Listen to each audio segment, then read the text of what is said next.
Now, if you live at the bottom of a canyon and a summer storm causes a flood, is it bad luck or is it the state's fault? Matt Grubbs introduces us to a man who insists the state is ruining his home and his business. Here's his special assignment.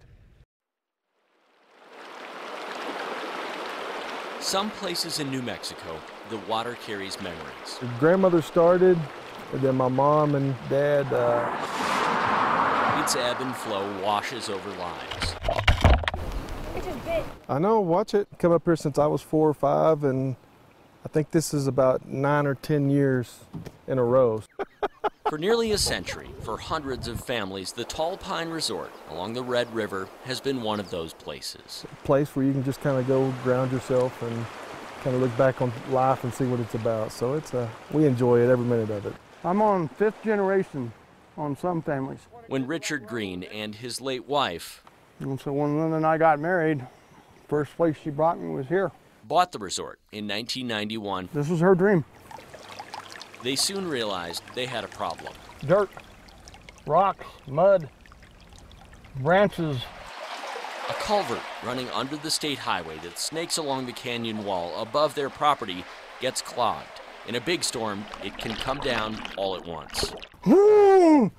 What the? It was everywhere. Tore up the road, tore up everything. That happened 3 years ago, and it's been happening with the big storms since. You're looking through a 5-foot wide culvert, and when it looks like it does right now, everything seems to work pretty well, but Richard says that the problem is it doesn't look like this very often. Green blames the State Department of Transportation. Well, they should have been liable when that thing was plugged, because that was a maintenance problem. Waiting for a storm to burst the debris free and flood his land isn't a maintenance plan, Green says. And why should I have to pay for all this stuff when it's their fault? Mud is caked on the ground around the closest cabins where guests and maids have been stranded during floods. That's crazy.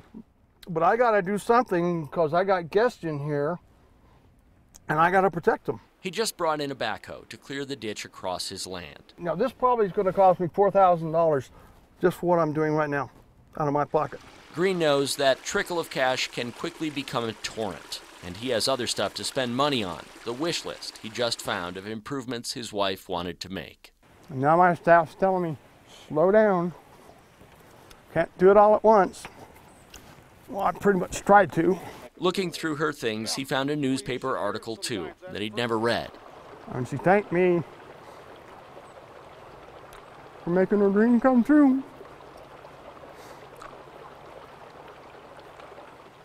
For buying this place. He isn't about to watch it wash away. So what do you guys want to look at?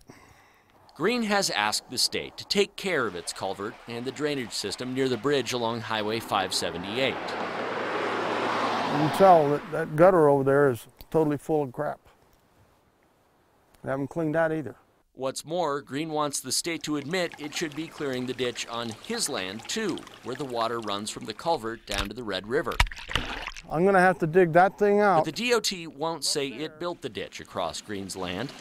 It told us in a statement. It told Green in a 2012 letter, and again on the day we visited, that it won't help him. We cannot get on private property. We cannot come do anything on your property, okay?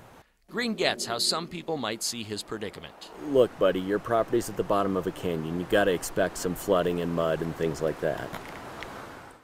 Yeah, but you know, it didn't start happening until they put this road in. The department wouldn't interview with us. It couldn't prove it's been cleaning out the culvert, but it has cleaned out the drainage ditch to the bridge above Green's property.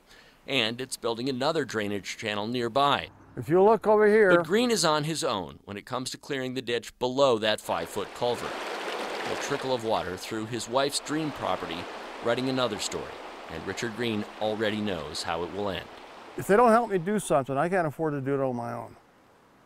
And I'll be fighting it and fighting it and fighting it, and it's going to flood, flood, flood. In Red River, Matt Grubbs, KRQE News 13.